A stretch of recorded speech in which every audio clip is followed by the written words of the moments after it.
जहां एक ओर समाज के वंचित तबके को संवैधानिक अधिकार दिया, वहीं दूसरी ओर भारतीय राजनीति में देश की आजादी के बाद राजनीतिक अधिकार अगर किसी व्यक्ति ने सबसे अधिक समाज के वंचित तबके को दिलाया तो उस शख्स का नाम था मान्यवर कांसीराम जी। मैं उनको हृदय की गहराइयों से अपनी श्रद्धांजलि अर्पित करता हूं। मुझे सौभाग्य मिला, मैं 2 साल पंजाब का इंचार्ज रहा और पंजाब में कांसीराम जी के साथ काम करने वाले तमाम लोगों से मुलाकात की। उनके घर भी जाने का सौभाग्य मिला कई बार। उनकी बहन जी वहां थी, उनके परिवार के लोग थे, उनसे भी मुलाकात हुई। और निश्चित रूप से ऐसे दौर में जब चारों तरफ एक अंधेरा था, जब सत्ता में भागीदारी की लड़ाई इस देश के अंदर चल तो रही थी लेकिन उसका कोई सार्थक परिणाम नहीं निकल रहा था, ये श्रेय कांसीराम जी को जाता है कि पंजाब से निकलकर पूरे हिंदुस्तान में और 1-2 राज्य में नहीं, कई राज्यों में अपनी पार्टी के विधायक बनाए, सांसद बनाए और उत्तर प्रदेश जो देश का सबसे बड़ा राज्य है वहां पर 4 बार मुख्यमंत्री बहुजन समाज पार्टी। ये राजनीतिक चेतना उन्होंने लोगों के मन में पैदा की और ये कहा कि सत्ता की भागीदारी के बगैर आपको आपका अधिकार नहीं मिलेगा।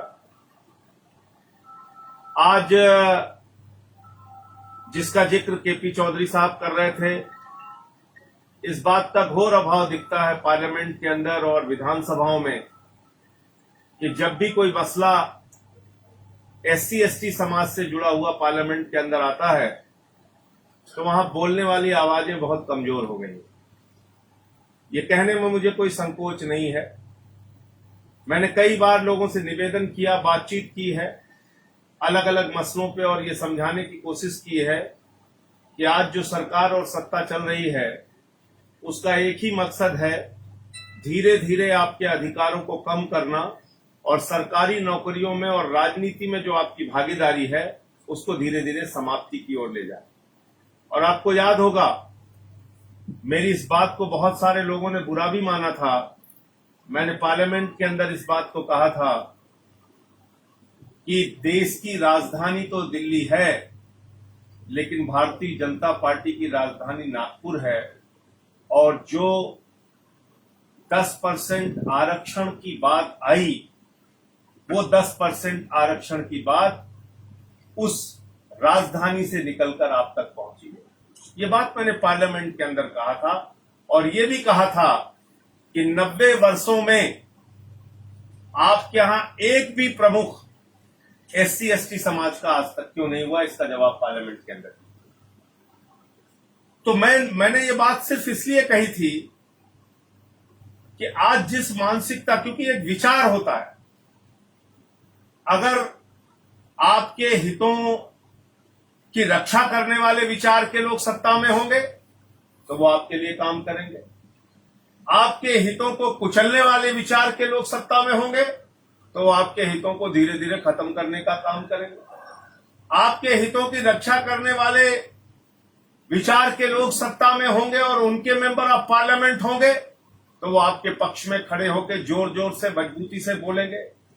और अगर उस हितों को नुकसान पहुंचाने वाले, खत्म करने वाले लोग होंगे तो देश की संसद में खामोशी से बैठे रहेंगे और सारे बिल एक एक करके पास होते रहेंगे। मैंने उस वक्त, आज मैं नाम नहीं लूंगा, लेकिन ऐसे तमाम दलों के लोग जो वंचित समाज के हित की रक्षा की बात करते हैं, जब मैंने उनसे बात की कि भाई ये 10% आरक्षण गलत हो रहा है तो भारतीय जनता पार्टी का तर्क था कि अरे भाई हम कोई नुकसान थोड़ी कर रहे हैं, हम तो जो आरक्षण है उसको छेड़छाड़ नहीं कर रहे हैं, 10% आरक्षण हम ये अलग से कर रहे हैं। तो मैंने कहा ये अजीब बात है भाई, अगर आप 10% आरक्षण 50% से निकालकर अलग कर रहे हैं तो इसका मतलब SC, ST, OBC जो 50% में नौकरियां पाते हैं उसमें से 10% आप कम कर रहे हैं।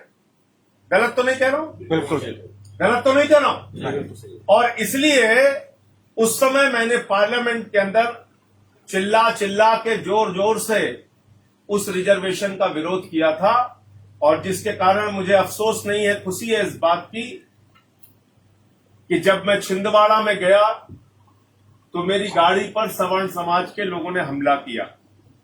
वो आज भी वीडियो मौजूद है। आके मुझसे सवाल करने लगे, मुझसे कहने लगे आपने हमारे आरक्षण का विरोध किया। हमने कहा बिल्कुल नहीं, आपके समझदारी में गलती है। इस देश में बाबा साहब डॉक्टर भीमराव अंबेडकर ने वंचित समाज के लोगों को जो आरक्षण की व्यवस्था की वो इसलिए की कि आपकी गलतियों की वजह से हजारों साल उनके ऊपर जुल्म हुआ है, जाति हुई है, और उनको जानबूझ के पीछे रखा गया है। उनको मुख्य धारा में लाने की जिम्मेदारी सामूहिक जिम्मेदारी। और मैंने डॉक्टर लोहिया को भी कोट किया था। हिंदुस्तान के प्रख्यात समाजवादी नेता लोहिया जी ने कहा था कि एक व्यक्ति 20 किलोमीटर आगे खड़ा है और दूसरा 0 पॉइंट पे खड़ा है, तो दोनों के बीच में दौड़ की प्रतियोगिता नहीं हो सकती। पहले अपने प्रयासों से विशेष अवसर प्रदान करके जो 0 पॉइंट पे खड़ा है उसको 20 किलोमीटर आगे लेके आओ, फिर दौड़ की प्रतियोगिता कराओ, और तब क्षमता और योग्यता का पता चलेगा। तब क्षमता और योग्यता का पता चलेगा। तो इसलिए आरक्षण को लेकर जो तमाम तरीके की गलतफहमी फैलाई जाती है और ऐसा बताने की कोशिश की जाती है कि समाज के किसी वर्ग पे कोई विशेष एहसान किया गया है, मुझे लगता है कि ये सबको समझाने और बताने की जरूरत है कि ये कोई एहसान नहीं है, बल्कि एक विशेष अवसर है समाज के वंचित तबके को आगे बढ़ाने का। राजनीतिक अधिकार, सत्ता में अगर भागीदारी नहीं होगी, पार्लियामेंट में, असेंबलीज में भागीदारी नहीं होगी, तो कौन से लोग हैं जो आपके बारे में बोलेंगे? कौन से लोग हैं जो वहां पे सवाल उठाएंगे? मुझे लगता है इसके लिए राजनीतिक भागीदारी भी जरूरी है।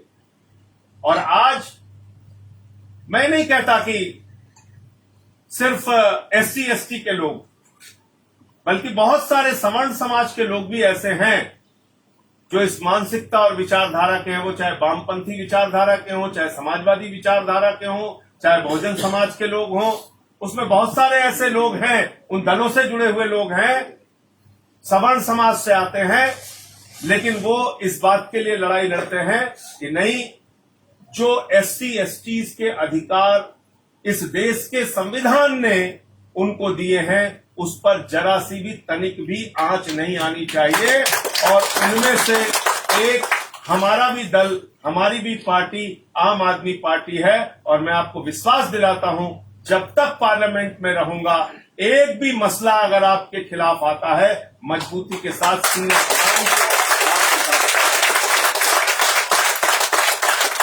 और कभी भी इसमें पीछे पाइएगा तो बिल्कुल आगे कॉलर पकड़ के मुझसे सवाल कीजिएगा। कभी इसमें पीछे नहीं रहूंगा, क्योंकि मैं दिल से मानता हूं, दिखावे से नहीं, मैं ये दिल से मानता हूं कि समाज के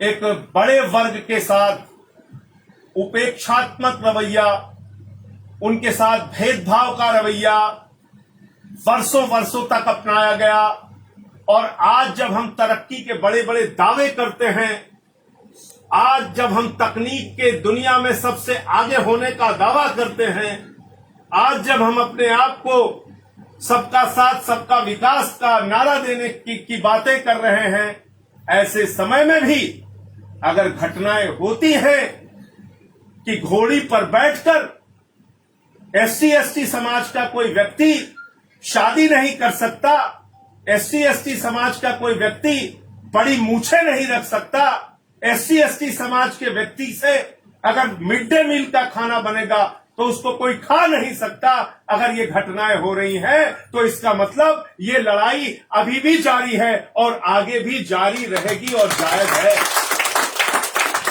मेरा कहना सिर्फ ये है। इसलिए सिर्फ बड़ी बड़ी बातें कर देने से, बड़े बड़े नारे दे देने से कुछ नहीं होता। वास्तविकता जमीन पे क्या हो रही है। मैंने देश की संसद में बोला, कर्नाटक के एक सांसद का उदाहरण दिया और किसी विरोधी दल के सांसद का नहीं, भारतीय जनता पार्टी के एक सांसद को एक गांव में उद्घाटन करने के लिए इसलिए नहीं घुसने दिया गया क्योंकि वो SC/ST समाज से थे। तो आप मुझे बताइए, आजादी के 73 साल के बाद एक मेंबर ऑफ पार्लियामेंट को अगर कर्नाटक जैसे प्रदेश में उद्घाटन करने के लिए गांव में इसलिए प्रवेश नहीं करने दिया जाता क्योंकि वो ST दलित समाज से है, तो इसका मतलब आज भी वो बुराइयां समाज में मौजूद हैं, आज भी वो भेदभाव के सोच समाज में मौजूद हैं, आज भी वो दुर्भावना समाज में मौजूद है। और इसको दूर करने की लड़ाई और इसकी जंग अभी जारी है, आगे भी जारी रहेगी। जब तक ये असमानता मिटती नहीं और जब तक ये भेदभाव समाज के अंदर खत्म नहीं होता, तब तक बाबा साहब डॉक्टर भीमराव अंबेडकर का संविधान और कांसीराम जी की लड़ाई प्रासंगिक रहेगी, सच्ची रहेगी और उसे हमें जिंदा करके रखें। अब हम दिल्ली की बात करते हैं। दिल्ली में हमारे सरकार की प्राथमिकता में शिक्षा, स्वास्थ्य, बिजली, पानी, महिला सुरक्षा और तमाम सुविधाओं को फ्री करना। ये पॉलिसी जो हम लोगों ने लागू की, कोचिंग देने की, फ्री कोचिंग देने की सुविधा, ये तमाम योजनाएं, 10 लाख रुपए का एजुकेशन लोन देने की योजना, इसके पीछे एक सीधी सोच और धारणा ये थी, समाज के वंचित तबके को कैसे हम लोग अग्रिम पंक्ति में लाकर खड़ा करें, कैसे उनकी जिंदगी की दुश्वारियों को दूर करें।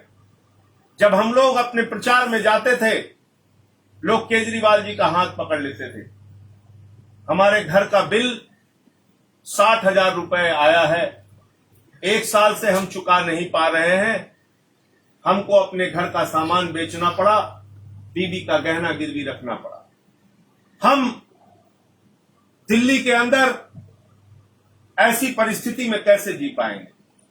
सरकार बनने के बाद बिजली का और पानी का जितना बकाया था, हमारी सरकार ने वो सारा का सारा बकाया माफ किया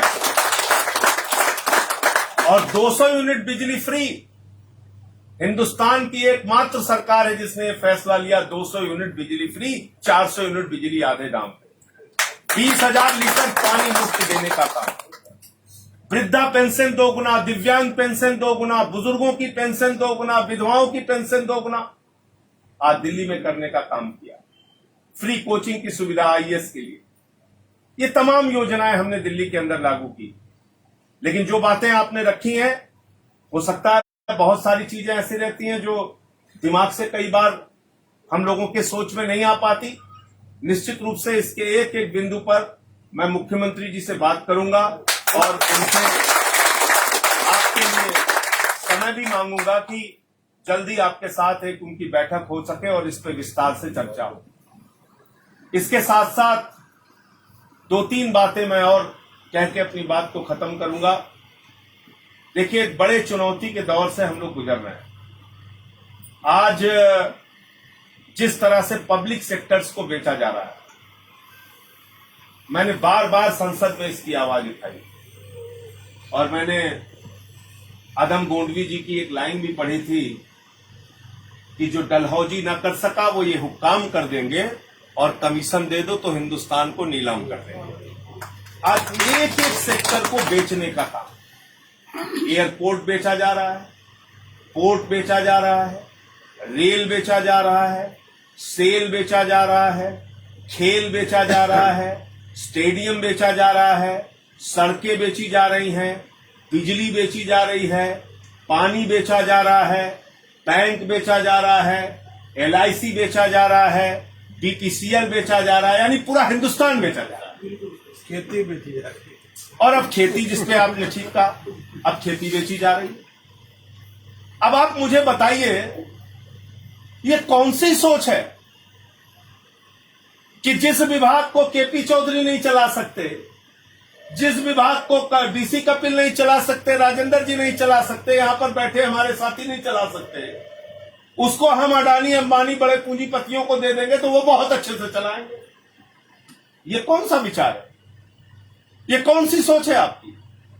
और आप जब निजीकरण करते हैं और बड़े लोगों को इसमें शामिल करते हैं तो छोटे रोजगार को धीरे धीरे समाप्त करते हैं।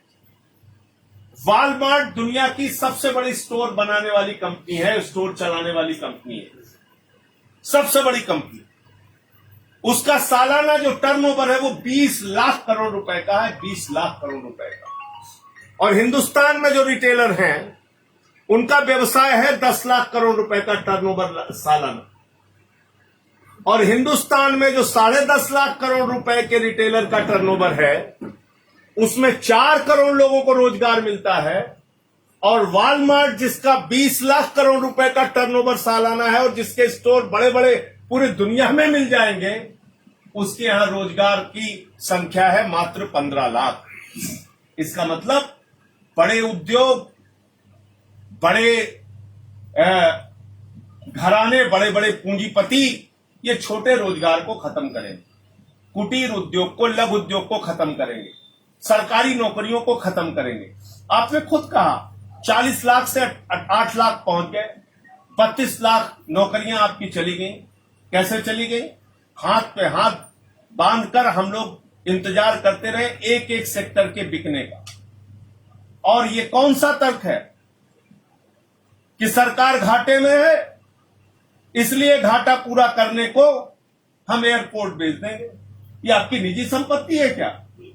ये 130 करोड़ हिंदुस्तानियों की संपत्ति है जिसने अपने मेहनत से, अपने परिश्रम से, अपने विवेक से, अपने श्रम से इन बड़ी बड़ी कंपनियों को खड़ा किया। रेल को, सेल को, बीपीसीएल को, जिन कंपनियों को इस मौजूदा सरकार ने महारत्ना घोषित किया, सेल उसको बेच रहे हो आप, बीपीसीएल उसको बेच, तो आप जिन कंपनियों को महारत्ना घोषित कर रहे हो उन्हीं को आप बेच रहे हो। एलआईसी बेच रहे हो आप, बैंक बेच रहे हो आप। तो कहीं ना कहीं इसको लेके सबको एक योजना बनानी पड़ेगी, एक बड़े संघर्ष की योजना बनानी पड़ेगी। और यह प्रयास हम लोगों को करना पड़ेगा कि निजीकरण इस देश के अंदर नौकरियों को, सरकारी नौकरियों को खत्म करने की योजना है और चंद पूंजीपतियों के हाथ में सारे देश की व्यवस्था को देने की योजना है।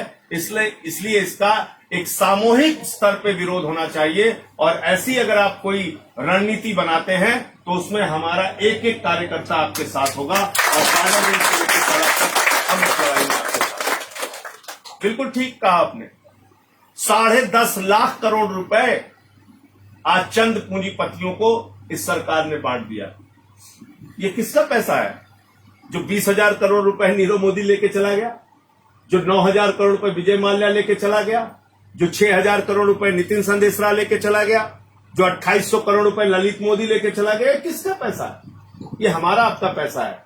खासतौर से कर्मचारी वर्ग के लोग जो अपने श्रम का, मेहनत का पैसा बैंकों में जमा करते हैं, वही पैसा उठा के आप चंद पूंजीपतियों को कर्जा दे देते हैं। और जब वो लाखों करोड़ का कर्जा लेके हिंदुस्तान से भाग जाते हैं तो आप कहते हैं हम उनको लाने की कोशिश कर रहे हैं, हम ये योजना बना रहे हैं। वो इसका फायदा क्या है? और उन घाटों को पूरा करने के लिए जो लाखों करोड़ रुपए बैंक से निकाले गए, बैंक से खाली किए गए, उन घाटों को पूरा करने के लिए आप उन्हीं कंपनियों को फिर बेचने का काम करते हैं।